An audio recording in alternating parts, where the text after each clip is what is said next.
저는 오늘 본문의 말씀을 가지고 주는 도우신다, 이런 제목으로 세 번째 말씀을 증거하도록 하겠습니다. 시편은 성도가 환난을 당했을 때 하나님 앞에 기도를 합니다. 그런데 응답이 더디어요. 그래서 너무 힘듭니다. 나는 지금 급한데 하나님의 응답은 너무나 늦은 것 같아요. 그래서 1절에서 이렇게 시작합니다. 여호와여, 어찌하여 멀리 서시며 어찌하여 환난 때에 숨으시나이까. 하나님께서는 멀리 서 계신 것 같고 환난 때에 숨으신 것 같다는 거예요. 그러나 이 시인도 알아요. 그냥 마음이 그렇다는 것이죠. 16절을 보실까요? 여호와께서는 영원무궁하도록 왕이시니 이방 나라들이 주의 땅에서 멸망하였나이다. 여호와께서는 영원무궁하도록 왕이시니, 하나님께서는 영원 전부터 영원까지 계속 다스리신다는 거예요. 우리가 생각할 때 하나님은 더딘 것 같고 하나님의 다스리심이 확실하지 않은 것처럼 느껴질 때도 있지만, 그것은 내 생각에 그렇지 하나님은 적재적소에 그리고 영원무궁토록 다스리고 계신다는 거예요. 왜 하나님께서는 우리가 어려움 당할 때 바로 도와주시면 좋겠는데 왜 바로 도와주지 않을 때가 많을까요? 그 이유는 우리를 신앙으로 강하게 단련하기 위해서, 그리고 깊은 기도를 하게 하기 위해서 허용하신다는 거예요. 우리는 어려움이 닥치면 당장 해결되기를 원합니다. 물론 어려움이 해결되면 너무 좋지요. 그러나 어려움이 해결되는 것보다 하나님이 더 중요하게 생각하는 것이 있습니다. 그 어려움을 통해서 우리의 믿음이 자라고 우리의 기도가 더 깊어지고 하나님과 더욱더 가까운 관계를 가질 수 있다면 얼마나 좋을까요? 그래서 때때로 하나님은 우리의 기도를 바로 응답해 주지 않는다는 거예요.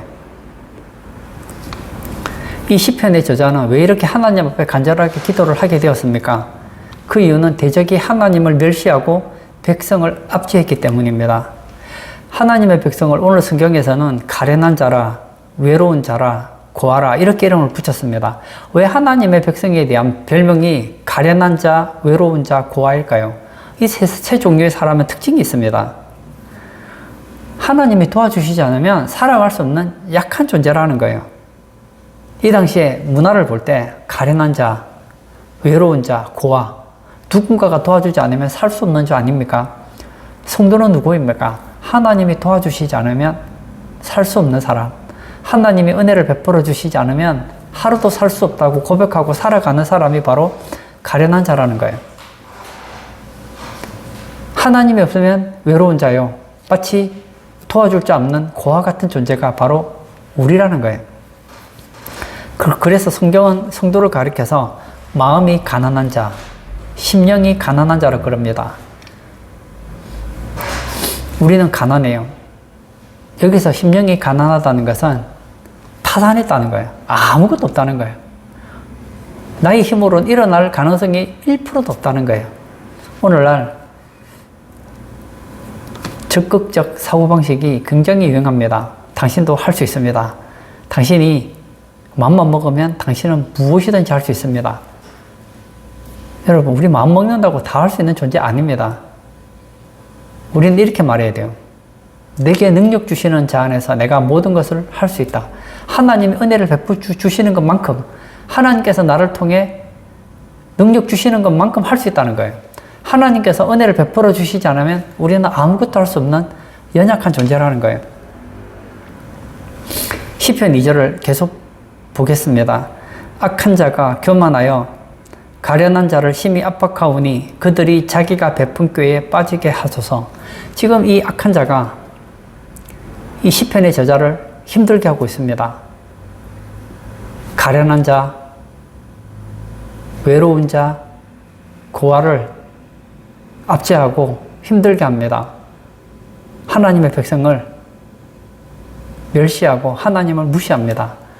그래서 이 악한 자를 어떻게 하기를 원합니까? 그들이 자기가 베푼 꾀에 빠지게 하소서. 이 말은 악한 자가 죽게 해달라는 말이 아닙니다. 악한 자를 망하게 해달라는 것이 아닙니다.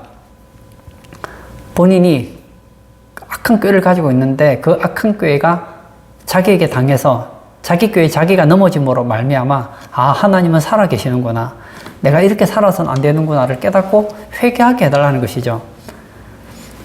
오늘 본문 12절 한번 보실까요? 여호와여 일어나옵소서, 하나님이여 손을 드옵소서, 가난한 자들을 잊지 마옵소서. 여기 보면 이 시편의 기자는 하나님께 무엇을 얘기하고 있습니까? 일어나옵소서. 일어나서 무엇을 해달라는 겁니까? 손을 드옵소서. 일어나서 손을 든다는 것이 무엇입니까? 하나님께서 역사하기 시작하신다는 거예요. 하나님께서는 한번 일어나시면 세밀하게 간섭하신다는 거예요. 그런데 어떻게 나타납니까? 가난한 자들을 잊지 마옵소서. 악한 자들을 하나님께서는 물리쳐 주시고 가난한 자를 도와주시는데 그 손을 사용해 달라고 말씀하고 있습니다. 결국은 하나님의 다스리심을 나타내 달라는 기도입니다. 주기도에 보면 이런 기도가 있죠. 나라의 임하옵시며 뜻이 하늘에서 이룬 것 같이 땅에서도 이루어지이다. 무슨 얘기입니까? 하나님의 나라가 임하도록 해달라는 거잖아요. 하나님의 나라가 어떤 곳입니까? 하나님의 다스림이 있는 곳. 그것이 바로 하나님의 나라 아닙니까? 오늘 우리는 하나님께 기도할 제목이 있다면 여호와여 일어나옵소서, 여호와여 손을 두옵소서, 가난한 자들을 잊지 마옵소서, 이렇게 기도해야 된다는 거예요. 이 세상은 그냥 볼 때는 강포한 자가 잘 되는 것 같고 얼렁뚱땅한 사람이 돈을 많이 버는 것 같고 한탕주의자가 잘 되는 것 같지만 잊지 말아야 될 것은 하나님은 일어나시면 손을 드신다는 거예요. 열왕기상 3장 10절에 보면 솔로몬이 이것을 구하매 그 말씀이 주의 마음에 든지라. 우리는 기도할 때 어떻게 기도해야 되느냐? 하나님의 마음에 들게 기도해야 됩니다. 여기서 여호와여 일어나옵소서, 이 말은 하나님은 가만히 계시는 분 아니라는 거예요. 악한 자들이 생각할 때 하나님은 없어요. 설령 있다고 하더라도 아무것도 할 수 없는 무능력한 존재, 마치 그리스 신화에 나오는 그런 신들처럼. 우리나라에도 많은 종교들이 있는데 그런 종교의 신들처럼 세상에 대해서 아무 영향력을 미치지 않는 그런 신이 아니라는 거예요. 일어나옵소서, 손을 드옵소서. 무슨 얘기입니까? 하나님 간섭해 달라는 거예요. 그러나 이렇게 기도하기 위해서는 우리에게 무엇이 필요하느냐? 순종이 필요하다는 것입니다. 보십시오. 하나님께 지금 기도하고 있습니다. 악한 자를 손대 달라는 거 아닙니까? 하나님 악한 자를 하나에서 10까지 간섭해 달라는 기도를 하고 있지 않습니까? 근데 나의 삶이 악한 모습을 가지고 있다면 우리는 어떻게 될까요? 우리도 하나님께 징계받을 거 아니겠습니까? 그러므로 이런 기도를 한다는 것은 하나님께서 일어나셔서 손을 들 때에 나는 악한 자와 같이 살지 않고 하나님 앞에 거룩한 자로 살기로 순종하기로 결단한다는 것입니다. 그 다음에 가난한 자들을 잊지 마옵소서. 좋죠. 하나님은 고아와 과부의 하나님 아닙니까? 아버지 아닙니까? 하나님께서는 가난한 자를 잊지 않습니다. 근데 여기서 우리가 기억해야 될 것은 하나님, 가난한 자들이 있습니다. 이 가난한 자가 누구일까요? 하나님의 백성들이에요. 또 실제로 가난한 자들을 표현하기도 하고요. 그러면 이 가난한 자를 도와주소서 하고 잊지 마소서라고 기도할 때 다윗은 어떻게 했느냐? 다윗은 사울왕에게 쫓겨서 도망다니고 있었습니다. 그런데 도망다니면서 피난다니면서 원통한 자, 가난한 자, 빚진 자를 어떻게 했습니까? 돌아보았다는 거예요. 피난 생활하면서 그을라성에 블레셋 사람들이 쳐들어와서 성이 곤란을 당하게 되었습니다. 그 소식을 듣고 다윗이 어떻게 합니까? 그 성으로 가서 적들을 치고 블레셋 사람을 쫓아버리고 그 성을 빼앗았습니다. 그런데 자기는 지금 쫓겨다니는 신세 아니에요. 하나님, 지금 그을라성이 힘듭니다. 그들을 도와주셔서 말만 할 수 있잖아요. 그런데 그는 기도만 하지 않았습니다. 어떻게 했습니까? 실제로 가서 도왔다는 거예요. 우리는 이런 기도합니다. 하나님, 가난한 자들을 잊지 말아주세요. 가난한 자들을 도와주세요. 이런 기도 참 좋습니다만 더 좋은 기도가 있습니다. 주여, 나를 통하여 가난한 자들을 돕게 하옵소서. 하나님은 전능하십니다. 하나님은 사람이 돕지 않아도 할 수 있어요. 근데 하나님께서는 많은 경우에 어떻게 돕습니까? 하나님의 사람을 통해서 돕기를 원하신다는 거예요. 예를 들어서 우리나라가 6.25 마치고 얼마나 어려웠습니까? 우리나라의 그 가난한 모습이 전 세계에 소개가 되었습니다. 많은 예수 믿는 사람들이 기도를 했습니다. 근데 만약 기도만 했다면 아마 우리나라 어린이들 그리고 먹지 못해서 죽어가는 사람들이 부지기수로 나왔을 거예요. 그런데 미국의 교회들이 한국의 교회를 위해서 그리고 한국에 있는 가난한 자, 가련한 자, 고아와 과부를 위해서 어떻게 합니까? 수많은 후원을 해주었던 것을 보지 않습니까? 그래서 교회를 통해서 도와줬을 때 미국의 교회들이 한국의 교회를 통해서 가난한 자들을 얼마나 많이 도왔는지 모릅니다. 이게 뭐죠? 하나님은 도우십니다. 여호와여 도우소서. 예, 맞아요. 하나님은 도우십니다. 그런데 누구를 통해 돕기를 원하십니까? 바로 너. 그 기도하는 너를 통해서 돕기를 원한다는 거예요. 우리가 하나님 우리 교회를 도와주세요. 우리 교회를 도와주세요 하면 하나님이 도우십니다. 분명히 도우십니다. 근데 많은 경우에 누구를 통해 돕는지 아십니까? 기도하는 바로 그 사람을 통해서 교회를 돕는다고요. 13절을 또 읽겠습니다. 어찌하여 악인이 하나님을 멸시하여 그의 마음에 이르기를 주는 감찰하지 아니하리라 하나이까? 악인들은 하나님을 멸시하고 그의 마음에 뭐라고 얘기합니까? 하나님은 감찰하지 않는다.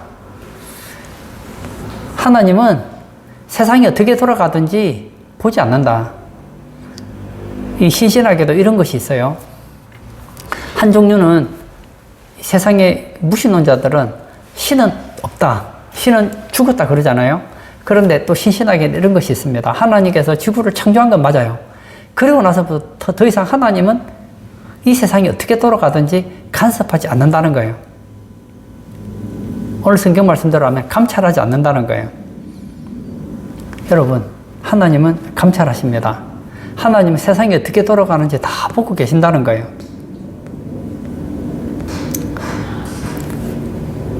시편 139편에 보면 다윗은 이것을 확실하게 알았던 사람이었습니다. 한번 우리 139편 한번 찾아보실까요? 시편 139편 앞에 보시면 다윗의 시, 인도자를 따라 부르는 노래 이렇게 시작하고 있습니다. 1절부터 제가 읽겠습니다. 여호와여 주께서 나를 살펴보셨으므로 나를 아시나이다. 다윗은 알았어요. 여호와여 주께서 나를 살펴보셨으므로 나를 아시나이다. 하나님께서 나를 살펴보시고 나를 알고 계신다는 거예요. 예전 성경에는 나를 감찰하셨다 그렇게 나와 있어요. 오늘 시편 말씀대로 주님께서는 나를 감찰하시고 아셨다는 거예요. 얼마나 감찰하시는지 2절에 나와 있습니다. 주께서 내가 앉고 일어섬을 아시고 멀리서도 나의 생각을 밝히 아시오며 하나님은 나의 앉고 일어섬도 알고 계신다는 거예요. 그러므로 우리가 아무 데나 앉으면 안 돼요. 하나님이 기뻐하지 않는 곳에 앉으면 안 된다는 거예요. 뿐만 아닙니다. 또 멀리서도 나의 생각을 밝히 아시오며 하나님은 우리가 어떤 행동을 하는 것만 아시는 분이 아니라 우리의 생각까지 밝히 아신다는 거예요. 멀리서도 나의 생각을 밝히 아신다는 거예요. 그러므로 우리 생각이 성경적으로 바뀌는 것이 굉장히 중요합니다.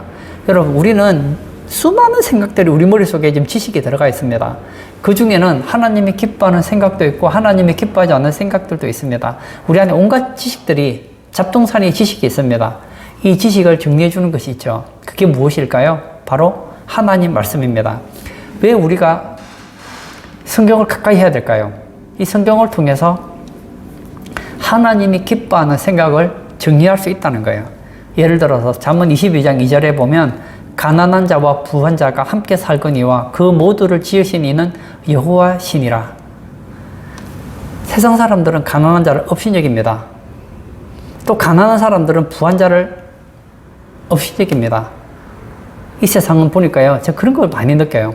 부자는 없는 사람을 무시해요. 그리고 없는 사람은 있는 사람을 굉장히 안 좋게 봐요. 극한의 대립이 있죠. 그런데 오늘 성경은 무엇을 얘기하고 있습니까? 가난한 자와 부한 자가 함께 산다. 이 세상에 하나님께서는 가난한 자와 부한 자가 함께 살도록 했다는 거예요. 그리고 그 모두를 지으신 이는 여호와시라는 거예요. 이것을 알 때 우리는 가난한 자를 업신여기지 않습니다. 부자를 무시하지 않습니다. 그래서 저도 뭐 그렇게 신앙이 좋은 건 아니지만 가난한 자를 보면서 그 가난한 자에 대해서 나쁜 감정을 가지지 않으려고 합니다. 세상 사람들이 뭐라고 하든 저 사람은 하나님 형상대로 지음받은 소중한 분이다. 그리고 부자들을 보면서도 저는 나쁜 감정이 별로 없습니다. 저 부자들도 하나님 형상대로 지음받은 하나님의 사람들이다. 그런 마음을 가질 수 있다는 거예요. 여러분, 우리가 이 사회주의 사상에 물들면 부자들을 굉장히 싫어합니다. 그리고 자본주의 사상에 들어가면 가난한 자를 아주 무시하기 쉽습니다. 왜 그렇게 될까요? 우리의 생각이 성경적인 가치관이 아니라 자본주의와 사회주의 사상에 물들면 그렇게 된다는 거예요. 디모데전서 1장 4절에 보면 이런 말씀이 있습니다. 신하와 끝없는 족보에 몰두하지 말게 하려 함이라. 이런 것은 믿음 안에 있는 하나님의 경륜을 이름보다 도리어 변론을 내는 것이라. 바울은 디모데에게 신하와 끝없는 족보에 몰두하지 말아라, 그렇게 얘기했다는 거예요. 자꾸 신하라든지 끝없는 족보에 몰두하다 보면 본질을 잃어버리게 된다는 거예요. 하나님은 무엇을 보십니까? 나의 생각을 아신다. 또 3절입니다. 나의 모든 길과 내가 눕는 것을 살펴보셨으므로 나의 모든 행위를 익히 아시오니. 여기 보면 나의 모든 길과 내가 눕는 것을 살펴보셨으므로, 무슨 얘기입니까? 하나님은 다 알고 계신다는 거예요. 나의 모든 행위를 익히 아시오니. 그러므로 도울 자는 도우시고, 그리고 채찍질 할 자는 채찍질하고, 때릴 자는 때리고, 위로할 자는 위로하신다는 거예요. 4절과 5절을 또 읽겠습니다. 여호와여, 내 혀의 말을 알지 못하시는 것이 하나도 없으시니이다. 주께서 나의 앞뒤를 둘러사시고 내게 안수하셨나이다. 이 뒷부분이 저는 참 좋습니다. 내게 안수하셨나이다. 안수하셨다는 말이 무엇입니까? 내가 너에게 복을 주노라. 내가 너와 같이 있노라. 너는 나의 특별한 자식이다. 나는 너를 절대로 안 버린다. 바로 이 말씀이거든요. 하나님은 나를 철두철미 다 아신다는 거예요. 그러므로 이 악인들이 생각하는 것처럼 13절 다시 볼까요? 어찌하여 악인이 하나님을 멸시하여 그의 마음에 이르기를 주는 감찰하지 아니하리라 하나이까. 주는 감찰하지 않는 분 아니라는 겁니다. 그렇다면 우리는 어떻게 살아야 될까요? 하나님은 감찰하신다라고 생각하고 살아야 된다는 거예요. 여러분, 내가 앉고 일어서는 거 하나님은 다 살펴보고 계십니다. 나의 마음의 생각도 아세요. 나의 모든 행위를 다 알고 계십니다. 하나님이 나를 감찰하신다는 것을 정말 안다면 우리는 어떻게 살아야 될까요? 하나님이 나를 감찰하시는 것처럼 의식하면서 살아야 되는 게 아니냐는 거예요. 14절을 또 읽겠습니다. 주께서는 보셨나이다. 주는 재앙과 원한을 감찰하시고 주의 손으로 갚으려 하시오니 외로운 자가 주를 의지하나이다. 주는 벌써부터 고아를 도우시는 이신이이다. 악인은 뭐라고 했습니까? 감찰하지 아니하리라 했는데 다윗은 주께서는 보셨나이다. 재앙과 원한을 감찰하시고, 악한 사람들이 잔악하게 남을 해하는 것을 다 알고 계시고 원한을 하나님께서 감찰하시고 다 알고 계신다는 거예요. 주의 손으로 갚으려 하시오니 외로운 자가 주를 의지하나이다. 여기 외로운 자가 누구일까요? 여기 외로운 자는 다윗 자신입니다. 자기를 포함해서 하나님 말씀대로 살고자 하는 신실한 신앙인의 사람을 말합니다. 그들은 외롭습니다. 악인들이 괴롭히는데 도울 자가 없어요. 그에게 힘이 없습니다. 하지만 하나님께서는 재앙과 원한을 다 보셨으니까 주의 손으로 갚으려 하시오니 이렇게 나와 있습니다. 여기 갚으려 하시오니 여기 보면 왼쪽 옆에 이자를 자그만하게 써놓고 밑에 가보면 뭐라고 되어 있습니까? 잡으려 이렇게 되어 있죠. 하나님께서는 주의 손으로 잡으려 하시오니 악한 자를 하나님께서 잡으신다는 거예요. 잡아서 맺히겠다는 거예요. 그러므로 우리는 기도할 때 기도만 하면 안 돼요. 그 기도에 합당한 순종이 따라가야 된다는 거예요. 예를 들면 하나님께서 모세를 통해서 이스라엘 백성들을 데리고 홍해로 데리고 가죠. 홍해 앞에서 어찌할 바를 알지 못할 때 하나님께서 모세를 보고 지팡이를 내밀어 홍해를 갈라지게 하십니다. 그리고 어떻게 하십니까? 가만히 있어라. 하나님께서 다 하신다. 그랬습니까? 아니죠. 모세와 그의 이스라엘 백성들이 홍해 안을 들어갔잖아요.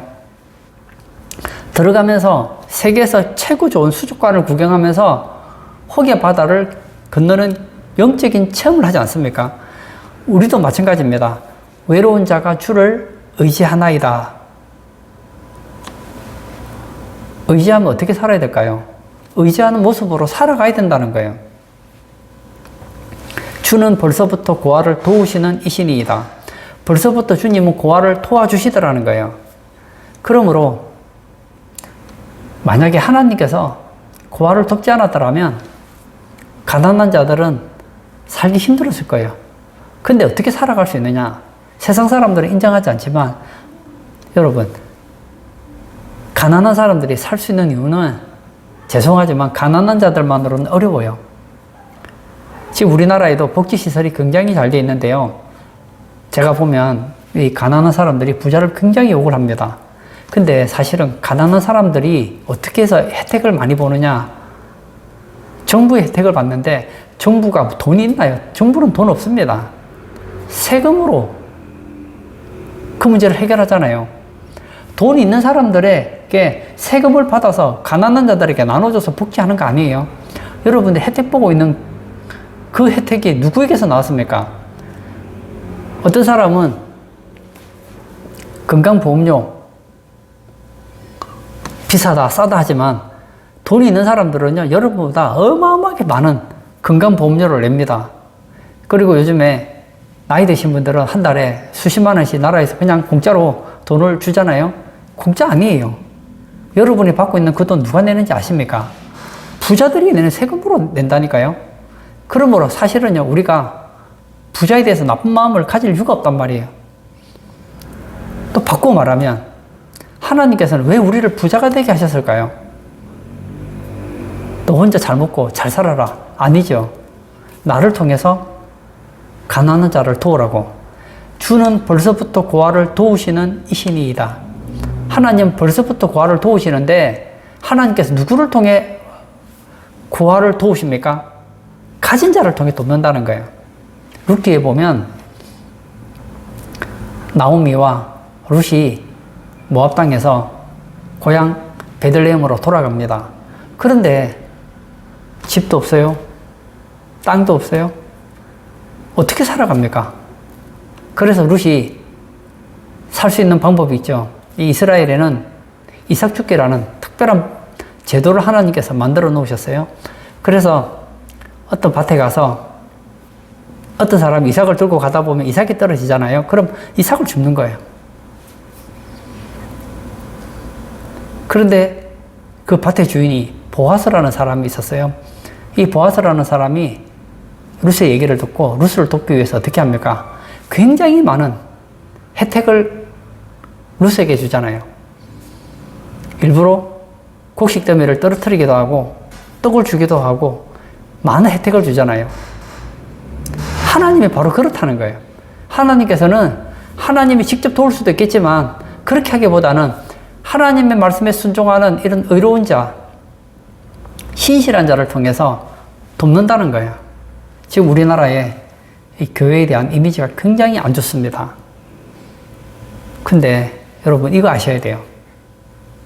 교회에 대해서 나쁜 감정 가지시는 분들 이걸 아셔야 돼요. 우리나라에서 많은 분들이 지금 사회를 위해서 봉사하고 그리고 어렵고 힘든 자를 위해서 돕고 있는데 통계를 내보면 교회가 거의 4분의 3 이상은 교회가 다 한답니다. 근데 교회에서 하는 것은 방송이 안 나와요. 그리고 방송에 나와도 저 사람이 교회 다닌다는 표시를 못하게 합니다. 그래서 교회가 뭐 사회 악인 것처럼 얘기해서 그렇지 실제로 만약에 교회가 사회봉사하지 않으면요 굉장히 많은 사람들이 어려움 당한단 말이에요. 하나님은 예전부터 벌써부터 가난한 자를 돕습니다. 누구를 통해서 돕습니까? 부자를 통해 돕는 거예요. 그래서 하나님께서는 하나님의 마음에 합한 사람들에게 불을 주시는 거예요. 그리고 그 사람을 통해서 어려운 자, 가난한 자를 돕게 하신다는 거예요. 15절을 또 읽겠습니다. 악인의 팔을 꺾으소서, 악한 자의 악을 더 이상 찾아낼 수 없을 때까지 찾으소서. 이게 보면 악인의 팔이 나오는데, 이 악인의 팔이라는 것은 능력을 말하는 거예요. 악인의 능력을 꺾으소서. 그리고 악한 자의 악을 더 이상 찾아낼 수 없을 때까지 찾으소서. 이 말을 이렇게 보시면 안 돼요. 악한 자를 죽여주옵소서. 이 말이 아니에요. 하나님께서 악한 자의 팔을 꺾으셔서 악한 자의 그 능력을 꺾어서 악한 자로 하여금 회개하게 함으로 인하여서 악한 자에게서 더 이상 악을 찾아낼 수 없을 정도로 거룩하게 해달라는 거예요. 야, 멋진 기도 아닙니까? 우리 주변에 내 마음에 들지 않는 사람이 있습니다. 그럴 때 우리는 어떤 기도를 해야 될까요? 하나님, 저 인간 좀 망하게 해주세요. 저 인간 좀 죽여주세요. 저 인간 병들게 해주세요. 여러분, 그런 기도 하지 마세요. 해도 응답도 되지 않을 뿐만 아니라 하나님이 기뻐하지 않아요. 하나님, 악인의 팔을 꺾으소서. 악인의 악을 찾아내소서. 그렇게 한번 기도하시면 어떨까요? 하나님, 저 악인의 그 능력을 꺾으셔서 정말 하나님 앞에 철저히 깨어짐으로 말미암아 겸손하고 회개함으로 인하여서 더 이상 악을 찾을 수 없는 그런 의로운 삶이 되는 그런 악인이 되도록 기도하는 거 얼마나 멋있습니까? 16절 또 읽겠습니다. 여호와께서는 영원무궁하도록 왕이시니 이방 나라들이 주의 땅에서 멸망하였나이다. 여호와께서는 영원무궁하시도록 왕이시니. 맞습니다. 하나님은 영원무궁하시도록 왕이십니다. 우리 한번 성경을 찾도록 하겠습니다. 다니엘서 4장 32절 제가 읽겠습니다. 내가 사람에게서 쫓겨나서 들짐승과 함께 살면서 소처럼 풀을 먹을 것이요 이와 같이 7대를 지내서 지극히 높으신 이가 사람의 나라를 다스리시며 자기의 뜻대로 그것을 누구에게든지 주시는 줄을 알기까지 이르리라 하더라. 느부갓네살에게 한 말입니다. 지극히 높으신 이가 사람의 나라를 다스리시며, 지극히 높으신 이가 하나님의 나라를, 사람의 나라를 다스리신다. 지금 바벨론을 누가 다스리고 있습니까? 느부갓네살 왕이 다스리고 있죠. 그런데 아니라는 거예요. 누가 다스린다고요? 하나님이 다스리신다는 거예요. 지극히 높으신 이가 사람의 나라를 다스리시며 자기의 뜻대로 그것을 누구에게든지 주시는 줄을 알기까지 이르리라 하더라. 포로로 잡혀간 이 다니엘이라는 한 사나이를 통해서 바벨론으로 포로 잡아간 바벨론 왕에게 주신 말씀입니다. 33절을 제가 또 읽겠습니다. 바로 그때에 이 일이 나 느부갓네살에게 응함으로 내가 사람에게서 쫓겨나서 소처럼 풀을 먹으며 몸이 하늘 이슬에 젖고 머리털이 독수리 털과 같이 자랐고 손톱은 새 발톱과 같이 되었더라. 느부갓네살이 굉장히 강한 왕입니다. 그런데 하나님께서 그 사람 마음속에 사람의 마음을 빼앗아버리고 짐승의 마음을 넣어버리니까 어떻게 되죠? 사람에게 쫓겨났다. 그리고 소처럼 풀을 먹어요. 그리고 몸이 하늘 이슬에 젖어요. 머리털이 독수리 털과 같이 자랐고 손톱은 새 발톱과 같이 되었다 했습니다. 여러분, 인간 진짜 별거 아닙니다. 하나님이 한 번만 탁 건드리면요 끝나요. 저는 방송에서 가끔씩 그런 거 볼 때 있잖아요. 이 수술하다가 인간이 얼마나 약하냐. 신경 한 번만 잘못 건드리면요 그냥 식물인간 되더라고요. 하나님께서 느부갓네살 한번 살짝 건드리니까요 갑자기 짐승이 되어서 짐승같이 생활하는 거예요. 느부갓네살이 꿈을 꾼 것을 다니엘이 해석을 해줍니다. 그 꿈의 내용을 해석해 보니 느부갓네살이 우리로 말하면 미쳐서 7년 동안 소처럼 풀 뜯어먹고 손톱이 길게 되고 독수리 발톱을 가지고 밖에서 산다는 거예요. 그래서 그렇게 되지 않기 위해서 겸손하라. 다니엘이 힌트를 주죠. 근데 뭐 그게 되나요? 세상 돌아가는 걸 보니까 내가 아무리 생각해도 대단한 것 같아요. 야, 나는 대단하구나. 그렇게 생각할 때에 그에게 총명이 떠나가 버립니다. 짐승의 마음이 들어와요. 갑자기 미치광이가 됩니다. 그래서 밭에 나가서 풀을 막 뜯어먹고 왕궁에서 살질 않아요. 33절 말씀. 바로 그때의 이 일이 나 느부갓네살에게 응함으로 내가 사람에게 쫓겨나서 소처럼 풀을 먹으며 몸이 하늘이 쓰레졌고 머리털이 독수리 털과 같이 자랐고 손톱은 새 발톱과 같이 되었더라. 언제까지 이렇게 됩니까? 하나님이 사람의 나라도 다스린다는 걸 알 때까지입니다. 34절에서 36절을 제가 또 읽겠습니다. 기한이 참에 나 느부갓네살이 하늘을 우러러 보았더니 내 총명이 다시 내게로 돌아온지라. 이에 내가 지극히 높으신 이에게 감사하며 영생하시는 이를 찬양하고 경배하였나니 그 권세는 영원한 권세요 그 나라는 대대에 이르리로다. 땅의 모든 사람들을 없는 것 같이 여기시며 하늘의 군대에게든지 땅의 사람에게든지 그는 자기 뜻대로 행하시나니 그의 손을 금하든지 혹시 이르기를 내가 무엇을 하느냐고 할 자가 아무도 없도다. 그때 내 총명이 내게로 돌아왔고 또 내 나라의 영광에 대하여도 내 위엄과 광명이 내게로 돌아왔고 또 나의 모사들과 관원들이 내게 찾아오니 내가 내 나라에서 다시 세움을 받고 또 지극한 위세가 내게 더하였느니라. 하나님께서 은혜를 베풀어 주시니까 어떻게 됐습니까? 총명이 돌아온 거예요. 내가 똑똑해서 그렇다. 함부로 그런 말 하지 마세요. 여러분 똑똑해서 그런 거 아닙니다. 하나님 여러분의 총명을 가져가면요, 느부갓네살처럼 돼요. 느부갓네살은 생각할 때 내가 잘났다. 그래서 내가 이 거대한 나라를 이루었다고 생각했습니다. 아니에요. 하나님께서 느부갓네살에게 그런 능력을 주신 거예요. 총명을 주니까 가능한 거예요. 그래서 어떻게 됩니까? 영광에 대하여 위엄과 광명이 돌아오고 모사들과 관원들이 찾아오고 지극한 위세가 다시 더하였다 얘기해 주고 있습니다. 16절 제가 다시 읽겠습니다. 여호와께서는 영원 무궁하도록 왕이시니 이방 나라들이 주의 땅에서 멸망하였나이다. 여호와께서 영원 무궁하도록 왕이십니다. 근데 이방 나라들이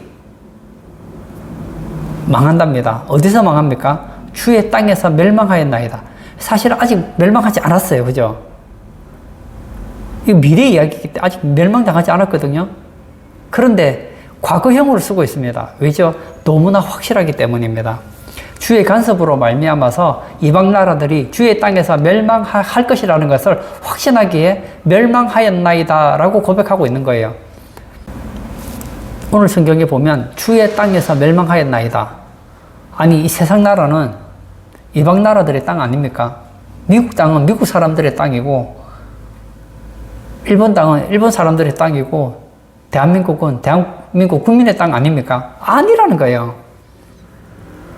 세상 사람들은 그렇게 생각할지 모르지만 주의 땅이라는 거예요. 이방 나라들이 그들의 땅에서 멸망하였는데 이 시편의 기자는 이방 나라들이 자기 땅에서 멸망하였다 그렇게 말하지 않고 주의 땅에서 멸망하였다라고 얘기하고 있습니다.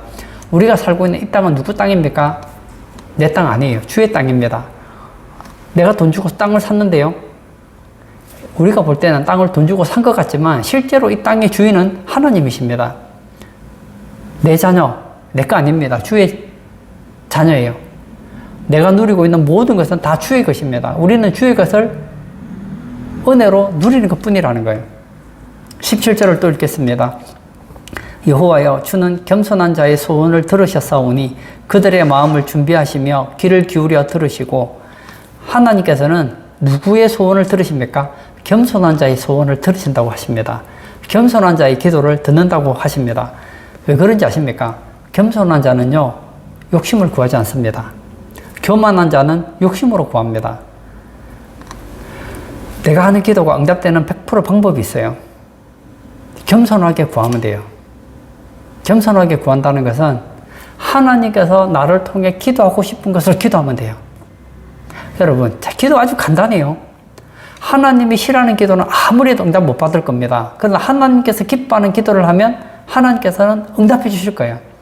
100% 응답해 주십니다.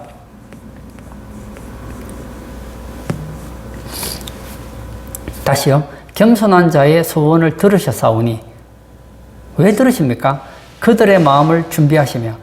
하나님께서는 겸손한 자의 소원을 들으시는데 그 전에 하나님께서 작업하시는 게 있더라는 거예요. 그들의 마음을 준비하시며. 하나님께서는 겸손한 자의 마음을 준비해서 그들의 마음이 겸손한 자가 되게 해서 기도하니 하나님께서는 그 기도를 들으실 수밖에 없다는 거예요. 그러므로 우리는 하나님을 만나야 됩니다. 하나님을 만날 때 우리는 겸손한 자가 됩니다. 하나님 앞에 설 때,